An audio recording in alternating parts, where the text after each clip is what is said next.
Para los que estaban de vacaciones, mis más profundas condolencias, porque ya se acabaron.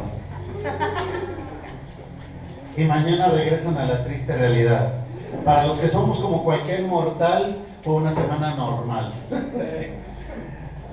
Decíamos que los del magisterio son privilegiados porque tienen alrededor de 3 meses de vacaciones al año, si sumas veranos con diciembre, con Semana Santa. 2 meses. Bueno, pregúntele a cualquier persona que tiene un trabajo de otro tipo si tiene 2 meses al año de vacaciones. No entremos en ese tema, es complicado, ¿verdad? No queremos salir deprimidos el día de hoy, ni nada por el estilo. Bien, un tema que me costó trabajo armar, que de alguna manera en una preparación anterior yo ya lo había podido compartir, y hoy dado el tema y el tiempo y las fechas, lo consideré prudente. Ayúdenme a orar, por favor. Padre, queremos poner en tus manos esta tarde y rogar, Dios, tu dirección para que tu palabra sea clara y concreta y específica, prudente y adecuada, Señor, para el día de hoy. Guíanos, Señor, a dar algo fresco, algo pertinente para cada uno de nosotros, Señor. Te lo pido en nombre de Cristo Jesús. Amén. Bien, empecemos. ¿Qué tienen en común estos personajes de los cuales voy a hacer mención? La primera se llama Lucy Gordon. Es una actriz francesa, participó en Spider-Man 3. Ella era la reportera, la reportera de la película. El segundo personaje, David Carradine. Esto es para los de más de 40 años para arriba.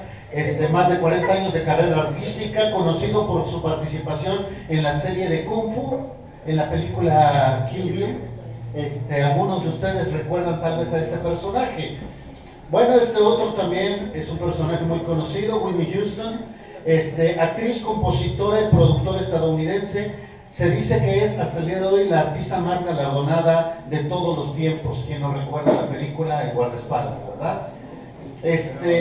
Otro que se peina como yo, Elvis Presley, uno de los cantantes más famosos del siglo XX, ganador de Grammys, toda una referencia del rock. ¿Estamos de acuerdo? Bueno, esta otra persona tal vez no sea muy conocida en los medios de la moda, es muy conocida, se llama, déjenme ver si lo puedo pronunciar, Ruslana Korshunova.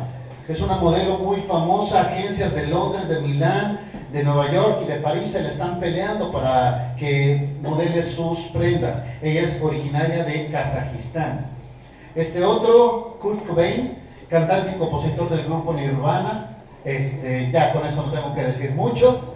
Esta otra artista, Marilyn Monroe, actriz estadounidense, símbolo sexual de su tiempo, de las actrices más famosas que ha existido. ¿Estamos de acuerdo?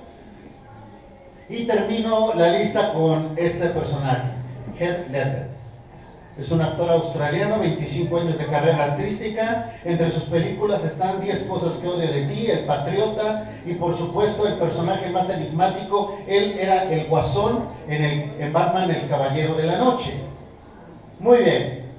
Todos estos artistas, ¿qué tienen en común? Dinero. Fama. Ya se murieron. Muy bien, Julio. Todos ellos se suicidaron, ¿sí? El suicidio es un acto por el cual una persona deliberadamente se provoca la muerte. Hablar de suicidio es una situación sumamente delicada. ¿Están de acuerdo conmigo? Podemos encontrar diferentes motivaciones, entre ellas podríamos hablar de algunas como estas, ¿no? A personas que viven desesperanza, que viven depresión, que viven problemas de estabilidad psíquica, adicciones a diferentes tipos de cosas como alcohol o drogas, entre otras. Algunos de ellos pierden el valor o el propósito de la vida. Otros pueden tener problemas de relaciones interpersonales, abandonos, divorcios, separaciones, ese tipo de cosas. Gente que no ha podido lidiar con la ansiedad y entre muchas otras cosas. Estas podríamos decir que son las cosas que más enmarcan o engloban aspectos de suicidio. Algunos, cuando hablamos de suicidio, pueden decir que una persona que se suicida es sumamente valiente. Otros dirán, es sumamente cobarde. Algunos dirán, es un mal momento, una mala influencia, una mala decisión. Yo le quiero llamar hoy el camino fácil. El camino fácil. Y antes de que tome un prejuicio, escuche mi argumento y después usted podrá emitir su propio juicio al respecto para saber si está de acuerdo o no.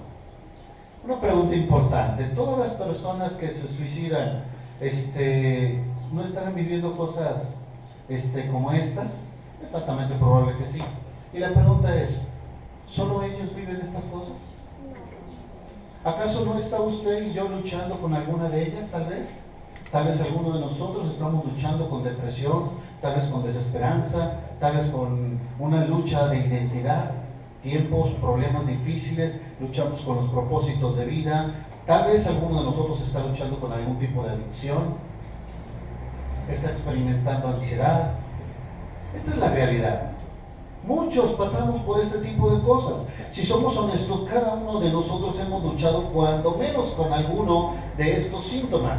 Así es que con la ayuda del Señor quiero ver la historia de este personaje que vivió en los tiempos de Jesús. Se habla poco de él porque nunca es el énfasis central de la historia. Pasa a ser un personaje secundario, pero sumamente importante en los tiempos del Señor Jesús. Estamos hablando de uno de los apóstoles que vivió en los tiempos de Jesús y que se suicidó: Judas.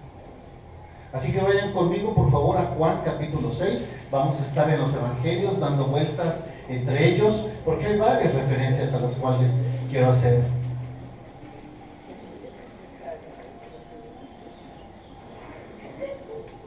San Juan capítulo 6, verso 70. Juan 6, 70. Vamos a ver la identidad de este hombre, cómo Jesús lo presenta. Dice Juan 6, 70. Jesús les respondió: ¿no os he escogido yo a vosotros los 12, y uno de vosotros es el diablo? Hablaba de Judas Iscariote, hijo de Simón, porque este era el que le iba a entregar y era uno de los 12. Otras versiones traducen que era un diablo. Esto se refiere a la palabra diablos, que significa calumniador, falso o acusador. Un hombre muy conveniente para Judas. Los chavos le llaman un brajón, digamos. Hay algunas personas que se autodeterminan con este ministerio, ¿no? Como que tienen la función ministerial de dar de comunicar a otros lo que otros hicieron, ¿no? Este es el personaje de Judas. Vayan conmigo a Juan capítulo 12.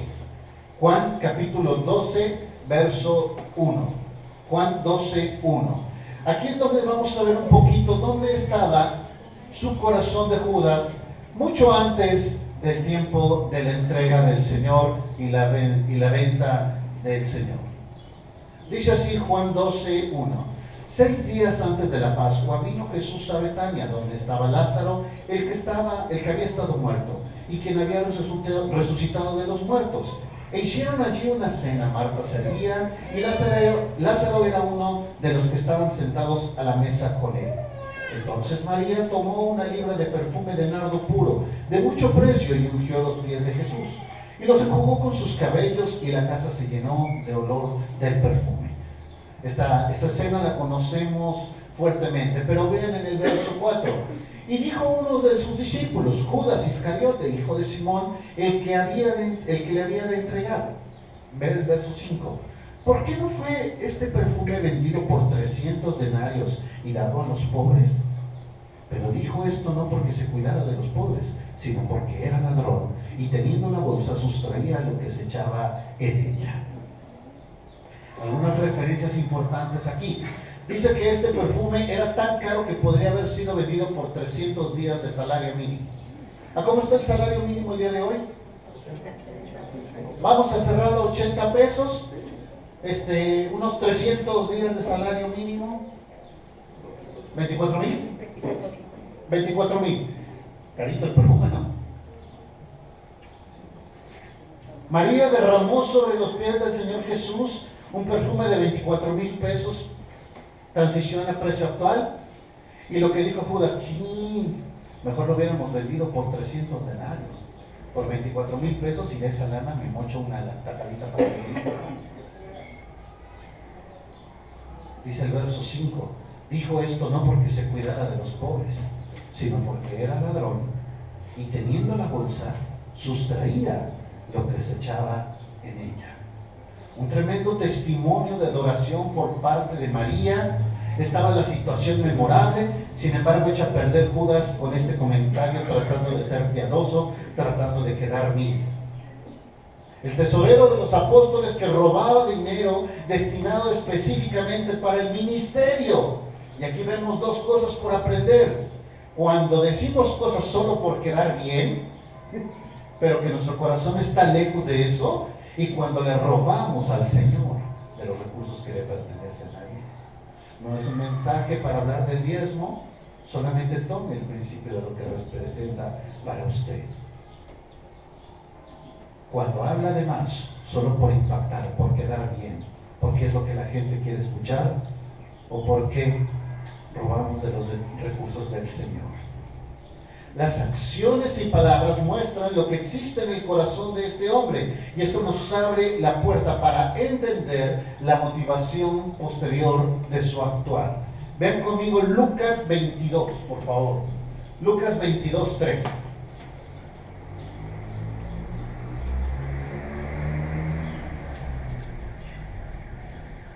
Lucas capítulo 22, verso 3.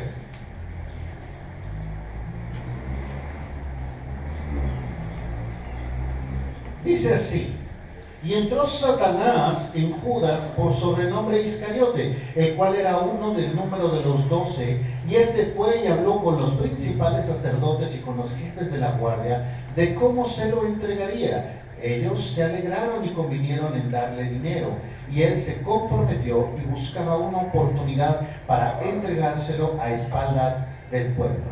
Una pregunta importante: ¿por qué es que Satanás entra en el corazón de Judas? Porque evidentemente Jesús no estaba allí. Y esto es un elemento importante, hermanos. Sin importar cuán cerca físicamente pudiera estar Judas de la dinámica espiritual de la iglesia o aún mismo del Señor Jesús, la distancia espiritual entre este hombre y su mentor, su maestro, era muchísimo mayor. Y esto lo usó el enemigo tremendamente.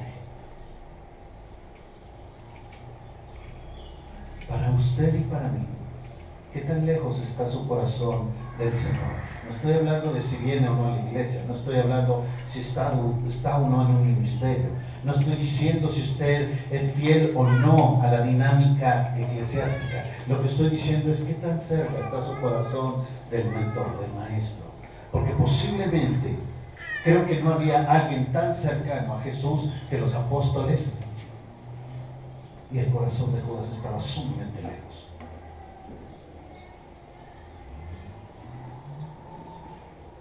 Noten que toma la iniciativa de negociar la entrega del Señor Jesús por 30 piezas de plata, según Mateo 26, exponiendo nuevamente su ambición. Una persona que era cegada por la ambición, cuando encuentra una oportunidad de dar una ganancia a su persona, dice: esta es la manera, de manera tal que dice: bueno, si ha de ser entregado el Mesías, pues nada me hace mal que unos 30 moneditas de plata. Y en ese entorno es sumamente útil para Satanás. Y la pregunta es, en el entorno y en el contexto en el cual usted está, ¿le es útil a Satanás? Porque hay personas que pueden estar involucrados en aspectos hasta ministeriales, o pueden ser el tesorero, no estoy diciendo nada, Mario. Pueden ser hasta el tesorero, y están usándose para los propósitos de Satanás.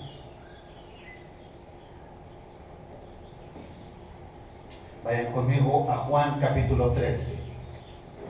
Juan capítulo 13, verso 21. 13. Juan capítulo 13. 13, 21.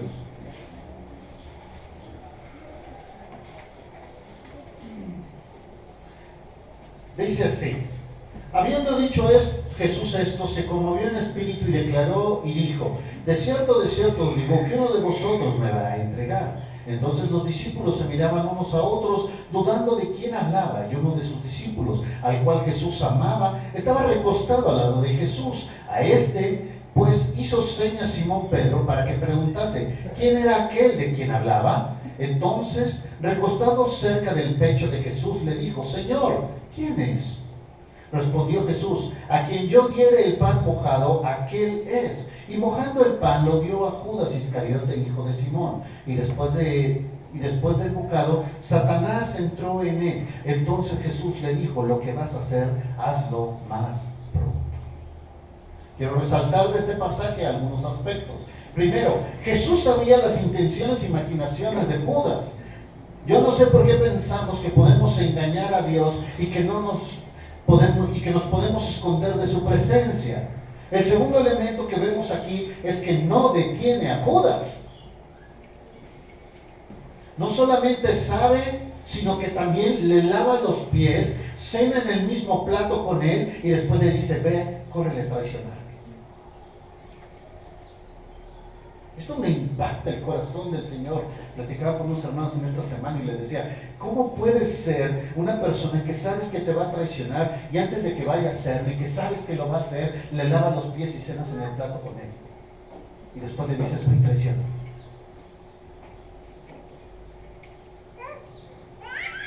Se requiere mucho más de lo que tenemos a veces nosotros. Todos conocemos la entrega posterior, cuando llega, lo entrega y después de darle un beso, le dice el Señor Jesús: ¿así entregas a tu maestro, con un beso? ¿Cuántos hacemos cosas similares con Dios, que le entregamos por una ganancia que resulta ser nada? Nada. Vayan conmigo a Mateo capítulo 27. Voy a dar lectura, Mateo 27, verso 3, con la versión internacional. Ustedes síganme la versión 60, si es la que tienen, o la que tengan ustedes. Y ahorita voy a decir por qué estoy leyendo la versión internacional. Mateo 27, 3.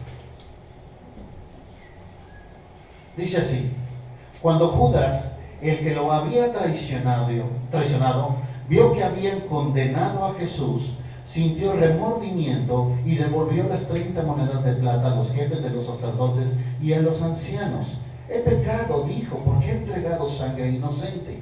¿Y eso a nosotros qué nos importa?, respondieron. Allá tú. Entonces Judas arrojó el dinero en el santuario y salió de allí. Luego fue y se ahorcó. Y la razón primaria por la cual uso la versión internacional aquí es porque expresa más claramente lo que es el corazón de Judas.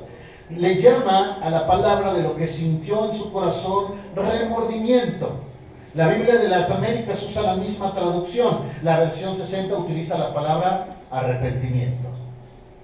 La palabra en griego es metamelomai. Se traduce literalmente como una voz media para lamentarse. Por ello es que, desde mi opinión, una mejor traducción es remordimiento. Me lamento, me siento mal, pero no hay cambio de mente, como es arrepentimiento. ¿Judas era inocente?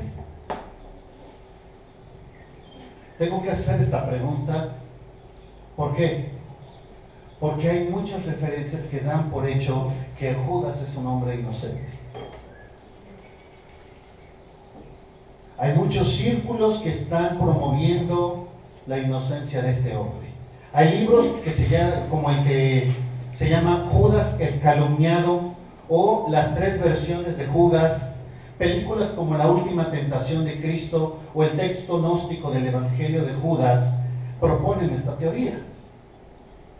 Estos textos magnifican la obra de Judas por diferentes razones. Algunos por el hecho de que a Jesús lo pudieron apresar en cualquier momento, pues era una figura pública, y las monedas significaron una mera propaganda publicitaria. Otros, más profundos en su razonamiento, llevan a colocar a Judas como una víctima, como el más inocente de los hombres cumpliendo la voluntad de Dios, pues en verdad estaba ayudando a cumplir el plan eterno de redención de Dios para la humanidad. Soy el Padre, ¿no? ¿Qué hay detrás de esta motivación? ¿Qué hay detrás de esta motivación? El punto crucial es cuando a una persona en su corazón está intentando de depositar en Dios la responsabilidad de los actos personales, justificando la soberanía de Dios, el poder o incluso el control de Dios. Textos favoritos: no se cae ningún cabello sin la voluntad de mi Padre. Dios produce el querer como el hacer por su buena voluntad. Ya ves, Dios produce en Judas en esto. Si Dios quisiera que dejara el alcohol, Dios me diría que lo dejara y me daría las ganas para dejarlo, pero como no me las da, entonces no dejo el alcohol. Dios tiene misericordia de quien quiere y Dios endurece a quien quiere. Romanos 9. ¿Ya ven? Ahí está la justificación bíblica. En muchas ocasiones no leemos los contextos de estos textos donde habla un mandato o un llamado a obedecer o a seguir su voluntad. Entiende que el hombre toma la decisión y de ahí deposita el exhorto, el mandato o el deseo. Textos como Efesios 6 o Romanos 12 manejan este concepto, pero sin salirnos de la misma historia. Vea conmigo Mateo 26. Mateo 26, 24. Creo que esta es la clave para condicionar si Judas era un hombre culpable o inocente. Mateo 26, 24. ¿Ya está conmigo? Es crucial para mí este pasaje. Dice así: a la verdad el Hijo del Hombre va, según está escrito de él, mas ay de aquel hombre por quien el Hijo del Hombre es entregado. Bueno le fuera a este hombre no haber nacido. ¿No se te hace muy tremendo que Dios castigara a Judas si fuera inocente? Para armonizar estos conceptos a la teología de nuestra iglesia, digo lo siguiente: Dios sabe todo lo que vamos a hacer, esta es la omnisciencia de Dios, y ahí entra el concepto de la predestinación. Dios sabe todo lo que vamos a hacer y nos da la oportunidad de decidir. Eso es el libre albedrío. Es una paradoja de estas dos enseñanzas, que las dos son bíblicas y verdades. Dios sabe lo que vamos a decidir, pero Él permite nuestra elección. Entonces, por favor, dejemos de tener el complejo de Adán, que le echábamos la culpa a Dios, ¿no? Señor, la señora que tú me diste, la mujer que tú me diste. Es que era voluntad de Dios que yo cayera. Es que Dios quería que pasara por esta prueba. Dios jamás es responsable ni propicia que pequemos. Así lo dice Santiago capítulo 1. El pecado es responsabilidad única y exclusiva de nosotros. ¿Saben qué es lo más tremendo? Que el Señor, en esta cosa que me fascina de Dios, aún utiliza nuestras tonterías para ayudarnos a crecer espiritualmente. Y aún nuestros errores y nuestras carencias, Dios las puede utilizar para convertir en aquello que fue un error, una bendición. Para que entendamos lo que significa esta diferencia, vamos a ver estos dos conceptos donde muchas veces nos perdemos: remordimiento o arrepentimiento. El remordimiento de Judas o el arrepentimiento. Y voy a poner como ejemplo al apóstol Pablo, ¿sí? Mientras el remordimiento significa que me siento incómodo, como sentir comezón en los pies o los pies dormidos, eso es remordimiento. Me siento mal, pero solo eso, me siento mal. El arrepentimiento significa cambio de mente, de opinión o de propósito. El remordimiento reconoce el daño efectuado. Ah, cierto, entregué sangre inocente. Oh, qué padre. El arrepentimiento redime el daño efectuado. Es decir, restaura lo que lastimó. El remordimiento funciona principalmente en las emociones. El arrepentimiento funciona principalmente en el discernimiento. El remordimiento: qué mal me siento yo, sigue pensando en sí mismo. El arrepentimiento piensa en las otras personas, en las que afecta. El remordimiento busca quitar la incomodidad de sentirme mal. El arrepentimiento remedia el daño a pesar de sentirse mal. El remordimiento significa que viene algo peor. El arrepentimiento significa que aprendimos del error. El remordimiento sostiene el orgullo, quiere permanecer. El arrepentimiento quebranta el orgullo, quiere cambiar. El remordimiento lleva a la muerte espiritual o a la física. El arrepentimiento lleva a la vida espiritual y a la física. El remordimiento toma caminos y respuestas rápidas, alejarse, aislarse, victimizarse. El arrepentimiento recorre el camino largo. Perdona, restaura, recupera. Ahora, ¿por qué le dije el camino fácil a esta decisión de Judas? Esta es la razón por la que le di nombre a este tema. Le llamo fácil por el hecho de que la decisión que tomó Judas le representó el fin del remordimiento que sentía, pero nunca dar una solución al daño ocasionado, mucho menos asumir el costo de las consecuencias. ¿Qué orilla a las personas a hacer cosas semejantes? Miren nada más que tremendo. Año 2014, en nuestro país, 6.340 personas se suicidaron. ¿Y sabes qué es lo más tremendo? Jalisco es la entidad número 2 a nivel nacional en suicidios. 509 personas residentes en Jalisco se suicidaron en el año 2014, principalmente jóvenes. Principalmente jóvenes. Pero como dije al principio, no vea la acción, sino la motivación que orilló. Esa misma motivación que ha ocasionado otros caminos fáciles. Miren nada más, en este año 2014, 19.881 embarazos adolescentes con personas menores de 20 años, reporta el INEGI. Muchas de ellas pensaron que embarazarse era el camino fácil para solucionar su vida. Otro camino fácil: el consumo de sustancias. Tabaco como salida registra el 80% de la población consumiendo tabaco, 50% de la población consumiendo marihuana, 1 de cada 2. Ya no hablemos de los divorcios, las estadísticas que sabemos que están por arriba del 50%. Y si hablamos también de los jóvenes que por qué dejan las escuelas, es impresionante, impresionante. De cada 100 jóvenes que entran a la escuela primaria, 7 terminan carrera. De cada 100 que entran a la primaria, 7 terminan carrera. Y 93 se quedan en el camino. Caminos fáciles, ¿verdad? Soluciones sencillas. Parece un camino fácil, pero el resultado puede ser peor que la condición anterior. Y le llamo caminos fáciles por el hecho de que es más sencillo abandonar, dejar, aislarse, irse, liberarse, echar la culpa, buscar distractores o mitigadores de dolor porque me siento muy mal. Esta es la constante en todos estos casos mencionados. Por eso lleva a caminos fáciles, que inevitablemente traerán consecuencias peores, tales mayores a la condición primaria, a pesar de tener una apariencia diferente. ¿No somos muchas veces como Judas?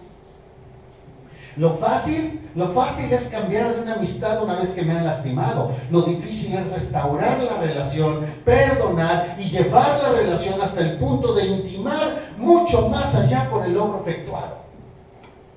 Lo fácil es salirme de la mala manera de la casa, como están las cosas, me voy, mi padre no me entiende, me voy. Lo fácil es eso, lo difícil es permanecer en casa, aprender a relacionarnos adecuadamente con la autoridad, sobre todo cuando ya somos jóvenes o adultos. Lo fácil es no decir nada cuando algo me molesta. Ya nada más digo que me hago el ofendido y me voy, pero jamás digo qué es lo que me molesta. Lo verdaderamente difícil es expresar eso que me molesta, esa verdad en amor, para poder vivir en paz. Lo fácil es ser víctima de las circunstancias, aún disfrazando las cosas, depositando una piadosa confianza en Dios, pero dejar afuera nuestra responsabilidad. Lo verdaderamente difícil es crear un proyecto de vida, defenderlo y tomarlo a pesar de la adversidad. Lo fácil es cambiarme de iglesia, lo difícil es permanecer y crecer a pesar de todos los errores que ves en ella. Y mira que sí tenemos bastantes.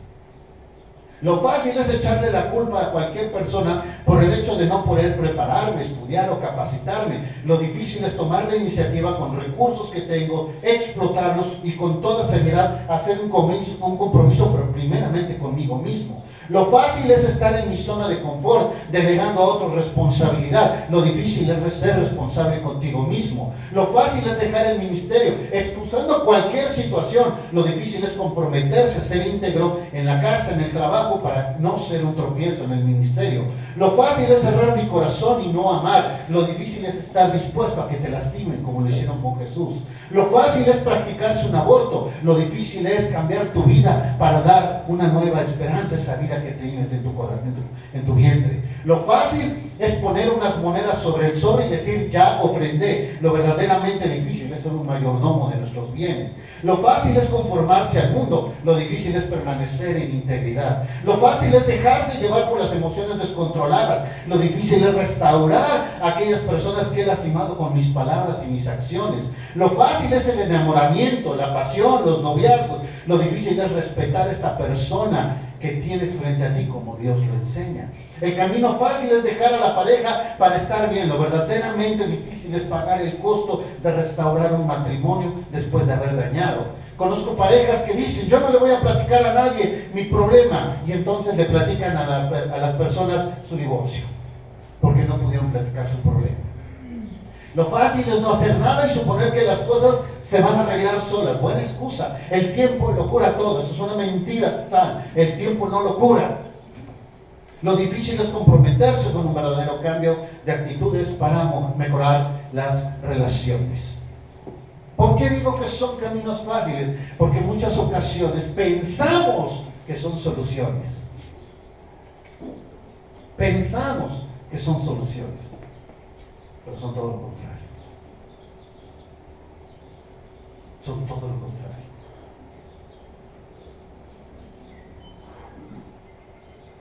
Piense usted honestamente, ¿qué camino fácil toma? ¿Qué camino fácil usted comparte que muchas veces piensa que es la solución? He escuchado a muchos papás, si te pega, pégale, porque si no te va a agarrar de barco. Ajá, y si ese que le pega está más grandote y se lo sobraja más duro, va a lastimar a su hijo. Y después tiene que tratar con dos cosas: primero, que le pegaron, y segundo, que no se supo defender. Pero se oye un camino fácil. Se oye fácil. Tenía un maestro en la universidad allá en Puebla y nos dio una materia que se llama terapia de divorcio, y disculpen la palabra, así lo expresaba él. Y dice, vamos a entrar en la parte más estúpida del ser humano. Y decía, porque esto de un divorcio solamente complica lo que parece ser más sencillo. Así que mis hermanos, aquellos que estamos pensando en caminos fáciles, que estamos pensando en soluciones, me voy de mi casa para que las cosas se solucionen. Y los que hemos salido de casa decimos, buena suerte. Buena suerte, porque afuera va a ser mucho más duro. Y en casa te protegieron, afuera te van a dar con todo. Y crees que es más fácil. Y así puedo seguir. Yo puedo seguir haciendo referencias a caminos fáciles. Pero mi invitación antes de ir a la conclusión es que usted piense cuál es el camino fácil que usted está eligiendo. ¿Cuál es esa puerta que usted está pensando que le va a dar la solución a sea una situación personal, una situación familiar, una situación laboral, sea cual sea su situación? ¿Cuál es esa puerta que usted piensa que va a ser más fácil y que lo único que va a ocasionar después de abrir esa puerta es un problema mayor? Al respecto, déjeme darle algunas ideas de lo que podría hacer.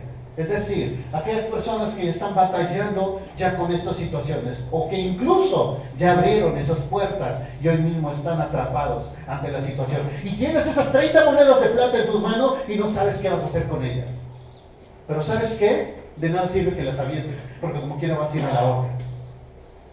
Si Jesús no te toca en ese momento y te detiene y te da un nuevo propósito y un nuevo sentido, vas a acabar desperdiciando tu vida.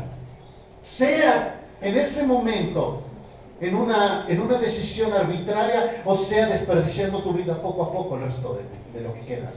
Pero al final de cuentas es lo mismo. No va a tener sentido. Así es que me gustaría dejarte 5 sugerencias.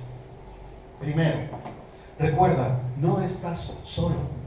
No estás solo. Hay una mentira que estamos vendiendo de que los hombres somos capaces de resolver cualquier asunto. No es cierto, no somos capaces. Es más, somos completamente incapaces. Pero cuando tenemos un problema, hasta lo hacemos socialmente. Hay libros como este de los hombres son de Venus y las mujeres de Marte. Cuando hay un problema, el hombre se va a la cueva. Entonces tiene que estar solo, solucionar el problema. Bueno, posiblemente algunos, habrá otros no, habrá otros que necesiten ayuda, habrá otros que tengan que decir no sé cómo hacerlo, y habrá otros que requerirán apoyo. Muchachos, hermanos, hermanas, esto es una mentira social, que el hombre tiene que aprender a resolver todos sus asuntos. No es verdad, el hombre puede pedir ayuda, el hombre puede respaldarse. Y si el hombre, que es un aspecto social que le cuesta trabajo, lo deberíamos de hacer, con más razón las mujeres. No tenemos toda la respuesta, no sabemos cómo hacer todo. Y en ocasiones requerimos que alguien nos diga cómo hacerlo. Fue bien chistoso en esta semana porque, como les decíamos, estamos en la dinámica de papás y me habla mi hija y le decimos, bueno, pues aquí está el niño bien emberrinchado y bla, bla, bla. Y me dice, dale un baño de lechuga. Y yo, chamaca, ¿qué vas a saber tú? ¿Tú qué vas a saber? Y yo nada más le escuché, ah, sí, hija. Ah. Y al ratito un hermano en una reunión me dice, yo los dormía con baños de lechuga. Y yo, ¡au! Y en la noche fuimos a comprar la lechuga.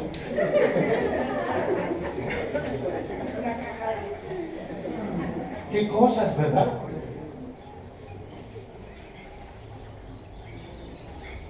De repente nos quedamos y nos clavamos en el asunto, ¿verdad? No estás solo, no estás solo. Y posiblemente a veces en el problema nos sentimos solos.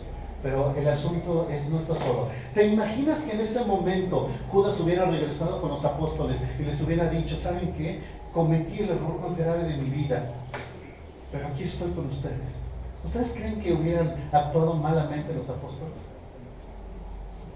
Tal vez un momento difícil, pero después, ¿cuántos huyeron dejando a Jesús solo? 10. Los 11, excepto Juan, que regresó. Entonces, todos estaban en la misma dinámica. Podría haber salido restaurado, pero fue más dura la culpa. Se quedó solo. Y cuando estás solo, no piensas a veces lo que está en tu alrededor. Segundo elemento, identifica lo que has hecho, identifica tu daño, identifica tus acciones. Tiene que ver a veces con cosas materiales. Si son cosas materiales, eso se restaura muy rápidamente, ¿sí? Pero muchas veces el daño tiene que ver con reputación, con confianza, con amistades quebrantadas. Bueno, la Escritura nos enseña muchísimos ejemplos de esto, desde Zaqueo, el ladrón arrepentido, el mismo apóstol Pablo, el rey David, Job, Pedro, tantos más, personas que cuando se dieron cuenta de su pecado, en ese momento cambiaron de mente y buscaron una forma de restaurar lo que habían hecho. Si hay responsabilidad de tu parte, bueno, lo que tendremos que hacer es, haz todo lo que esté a tu mano para restaurar, redimir, reparar, pagar, perdonar. Y cuando digo todo es que delante de Dios podamos llegar con la cabeza levantada y decir, Señor, hice absolutamente todo lo que pude hacer para restaurar esta relación. Todo. Pero ¿a qué vamos, no? Yo ya le dije, si quiere perdonarme, si no es su bronca. No, eso no es perdón, hermano. Eso no es perdón. Eso es justificación.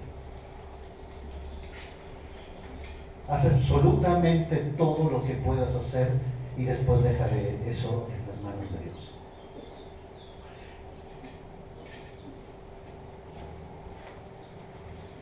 Cuatro, trabaja mientras hay esperanza. ¿Recuerdas cuando David fue reprendido por su pecado con Betsabé? Una de las consecuencias que tiene el rey, y le dice el profeta Natán, es que ese niño que había nacido del producto de la relación entre David y Betsabé, es que iba a morir ese niño.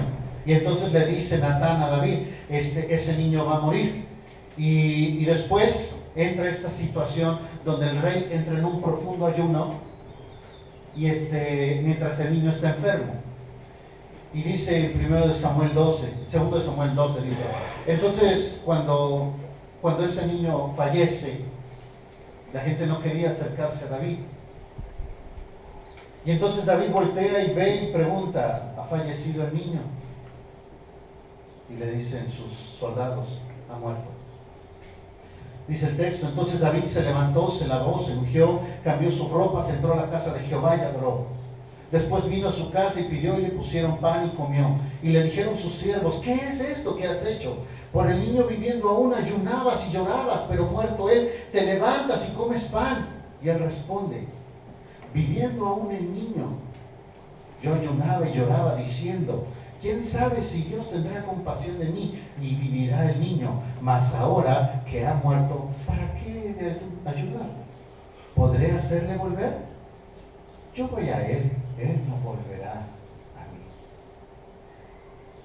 Hay muchas enseñanzas de este pasaje, pero la referencia primaria es, mientras hay vida hay esperanza.